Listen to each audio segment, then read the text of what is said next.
Ô, Geraldo, obrigado.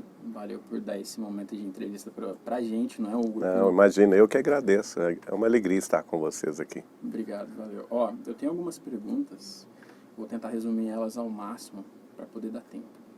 No caso, a primeira seria: o que seria a transição planetária? E tem estimativa de quanto tempo ela pode durar? Transição planetária é um fim de um período evolutivo de um planeta. No caso, nós estamos falando do nosso planeta Terra, mas isso acontece em todos os planetas, em que o planeta se eleva na hierarquia dos mundos. No caso nosso, da Terra, a Terra está deixando de ser um planeta de expiações e de provas, que é um planeta cuja característica é o quê? A maioria da população materialista, sem conhecimento sobre espiritualidade, mais voltada aos vícios, aos crimes, à guerra, à corrupção, não é? É um planeta onde a característica principal é o orgulho, o egoísmo e a vaidade. Então nós estamos deixando essa fase atrasada, ingressando numa nova fase, quer dizer, a Terra vai se elevar na hierarquia dos mundos a uma fase que nós chamamos de regeneração.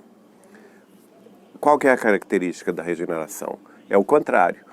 A característica é que a maioria da população é espiritualista, tem um paradigma da espiritualidade, está preocupada com a justiça, com a fraternidade, com a caridade, com a solidariedade. É um mundo que já venceu, vamos dizer assim, está começando a vencer o orgulho, o egoísmo e a vaidade, e onde também as pessoas buscam a verdade, né, o conhecimento superior. Você tem uma estimativa de quanto tempo ela pode durar, mais ou menos? Tem, segundo a obra de Kardec e a obra de Chico Xavier conjugadas, nós vamos concluir que esse período dura 300 anos. Ele começou na Terra em 1757 e vai terminar no ano 2057. Outra questão seria a respeito do que Chico disse a respeito da moratória de 50 anos, certo? Nós estamos um dia depois da data limite, dia 21 de julho. Digamos assim, estamos numa tensão entre Irã e Estados Unidos nesse momento.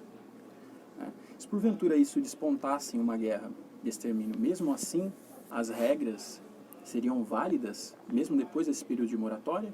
Ou a gente poderia ter alguma atitude externa para impedir que isso aconteça? Aí você tocou num ponto muito sensível, porque o Chico foi claro para mim, conversando comigo em 1986, que as potências angélicas, ou seja, os seres extraterrestres que dirigem o sistema solar, eles decidiram nos dar 50 anos de prazo.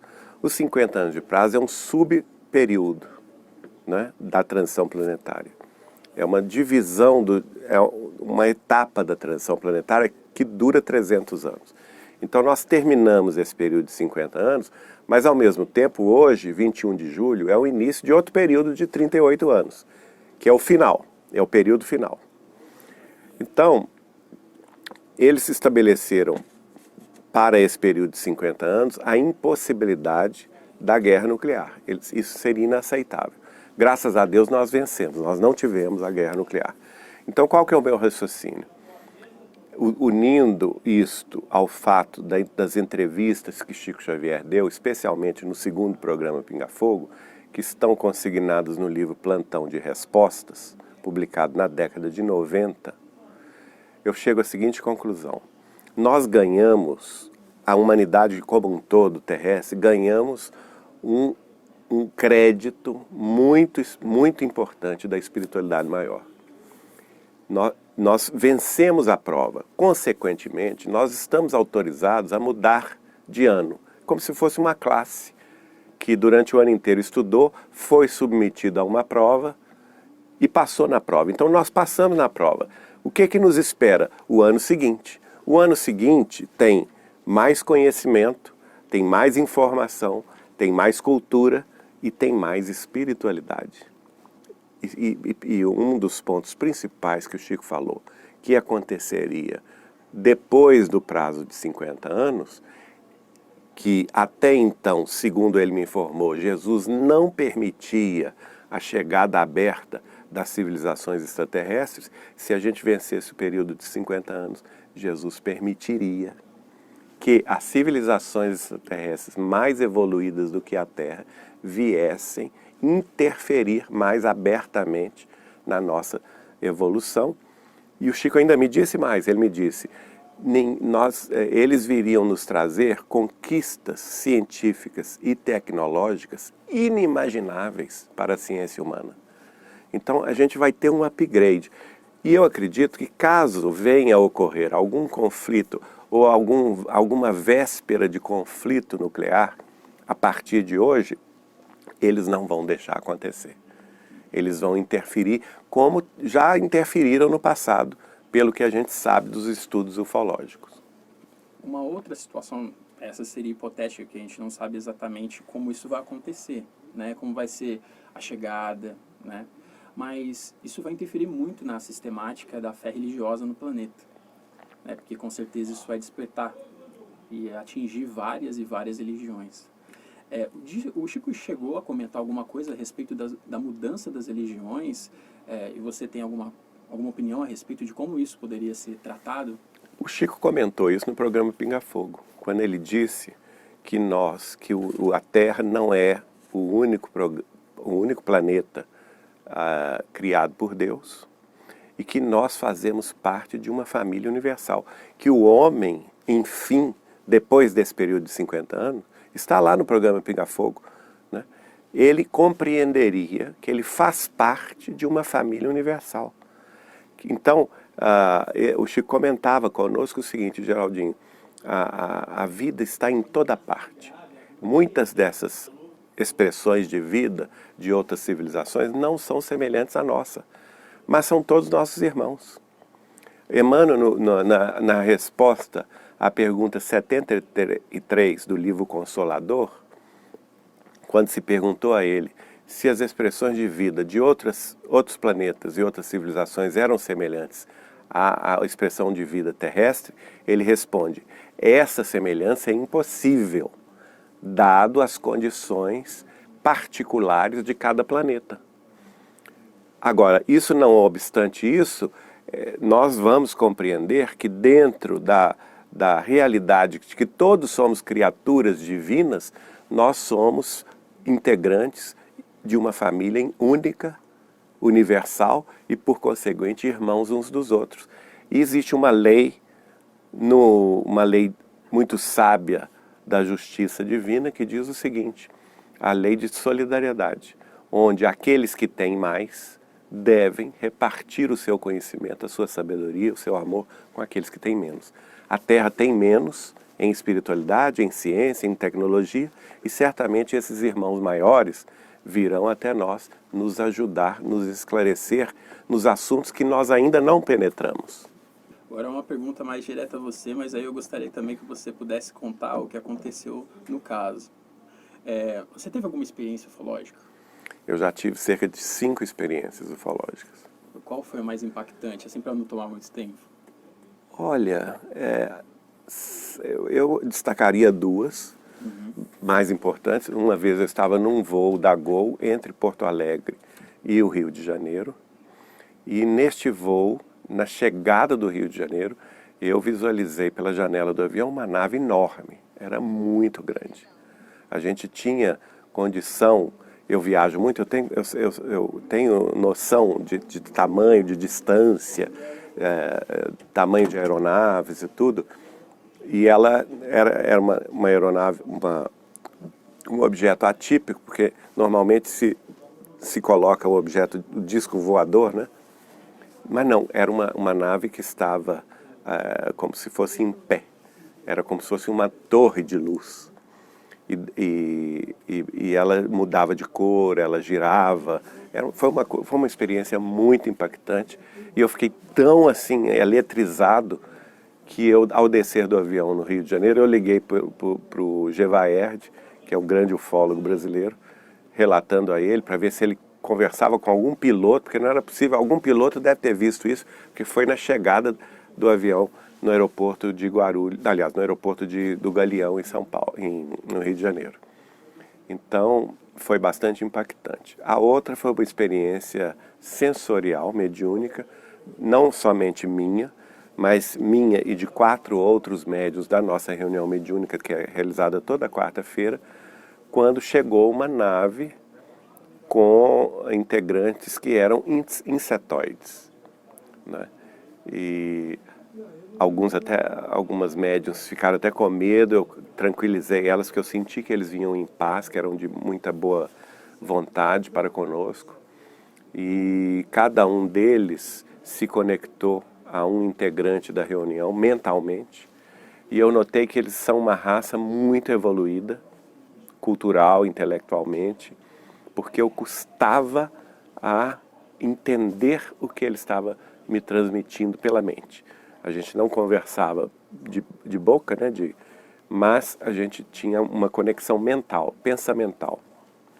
E eu comecei a ver imagens ele me transmitia isso, né? Imagens de sistemas estelares, de planetas habitados, civilizações extraterrestres que faziam parte dessa civilização. Após a transição planetária ou durante ela, o que vai acontecer? Eu ouvi que você respondeu pela rádio, mas gostaria que o senhor respondesse novamente. O que vai acontecer com nossos irmãos encarnados e desencarnados que não aceitarem essa boa nova, digamos assim? Que, né, a gente sabe que muitas pessoas vão ficar relutantes a respeito do fato da mudança, da melhoria, da união espiritual. Ainda tem aquela coisa do individualismo. O senhor poderia explicar isso pra gente? O que vai acontecer com eles? Olha, quem explica isso assim com uma beleza muito grande é Allan Kardec, no seu último livro, A Gênese, Os Milagres e as Predições segundo o Espiritismo. Eu sugiro vocês conhecerem o último capítulo, chama-se do Final dos Tempos, Sinal dos Tempos, Final dos Tempos. E lá ele vai fazer um exercício de lógica, de raciocínio extraordinário, dizendo que essa mudança planetária, quando a maioria já faz massa crítica do bem, da verdade, da sabedoria, da fraternidade, ela vai tomando conta dos postos principais, né, na universidade, na política, na economia, na medicina, na ciência, nas pesquisas. O paradigma materialista vai vigindo aos poucos, vai mudando, vai derrogando o paradigma materialista, e aí a maioria do bem se impõe. E essa minoria que ainda quer o atraso, o vício, o crime, a guerra, as disputas inúteis, a corrupção, ela vai se envergonhando. A última. Há alguma psicografia ou contato feito por Chico depois do seu desencarne que seja atribuído realmente a ele? Eu somente acredito nas mensagens que o nosso amigo de Uberaba, Carlos Bacelli, recebeu. Por uma razão muito simples. Durante 25 anos, Carlos Bacelli trabalhou mediunicamente na psicografia ao lado de Chico Xavier no Grupo Espírita da Prece, né? A partir aí de 1979 ele já psicografava. Ele publicou 10 livros em parceria mediúnica com o Chico, que o próprio Chico quis publicar com ele. O Chico recebia Emmanuel, Bacelli recebia o espírito de Irmão José, e eles publicaram 10 livros em parceria mediúnica. Quer dizer, não há nenhum outro médium que teve essa atenção do Chico Xavier, a não ser o Valdo Vieira, mas o Valdo Vieira abandonou o espiritismo, né? Não prosseguiu. Então Bacelli é aquele fiel escudeiro ali, amigo do Chico, que conviveu na intimidade com o Chico durante 25 anos. Então a sintonia pensamental, inclusive é o maior biógrafo do Chico Xavier, ele que esteve pessoalmente no contato com o Chico Xavier durante 3 reuniões semanais, porque eram 4 reuniões semanais, estava Bacelli com o Chico. 2 reuniões públicas de psicografia, sexta e sábado, no Grupo Espírita da Prece em Uberaba. Uma reunião de caridade no culto do Evangelho, antes no Abacateiro e depois na Vila do Pássaro Preto, em Uberaba, sábado à tarde. E uma reunião privativa toda quarta-feira, que o Chico recebia o Bacelli e a sua esposa Márcia na casa dele de Uberaba para tratar dos assuntos da doutrina, né? Inclusive, muitos dos livros biográficos que o Bacelli escreveu sobre Chico são fruto dessas reuniões. Então, uma sintonia fina, muito grande, entre Chico e o Bacelli. E uma coisa muito curiosa, apesar de morarem na mesma cidade, de se verem 4 vezes por semana, Chico Xavier escrevia cartas para o Bacelli. E essas cartas hoje estão sendo publicadas até por nós, lá na Vinha de Luz Editora, e por ele também na editora LEP. Então, mostra o quê? O cuidado do Chico em esclarecer o Bacelli sobre assuntos sensíveis, não é? E nessas cartas a gente vai ver o carinho, a ternura, a reverência que o Chico dava ao casal Bacelli, não somente ao Carlos, mas à Márcia, num carinho extremo, um cuidado extremo, esclarecendo sobre pontos sensíveis da mediunidade, pontos sensíveis em relação a determinadas figuras, vamos dizer assim, que estão nos holofotes do movimento espírita, preparando o Bacelli para a própria mediunidade de psicografia, porque é Chico Xavier quem vai revelar ao Bacelli que ele iria receber o espírito de Dr. Inácio Ferreira, numa das cartas dele. Bacelli, naquela ocasião, queria receber André Luiz, né, que ele gostaria de trabalhar com o espírito de André Luiz. E o Chico fala com ele, não senhor, você vai receber, prepare-se para receber o espírito do Dr. Inácio. Não é? Então, é natural que após a desencarnação de Chico, o Chico se sentiria muito à vontade de escrever através do Bacelli.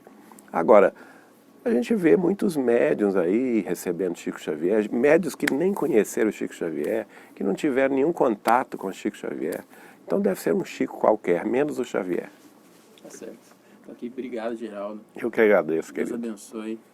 E o que a gente puder passar de bom a mais, a gente vai passar sempre para poder espalhar a palavra do bem, assim como você faz por Chico. Muito obrigado, querido. Obrigado.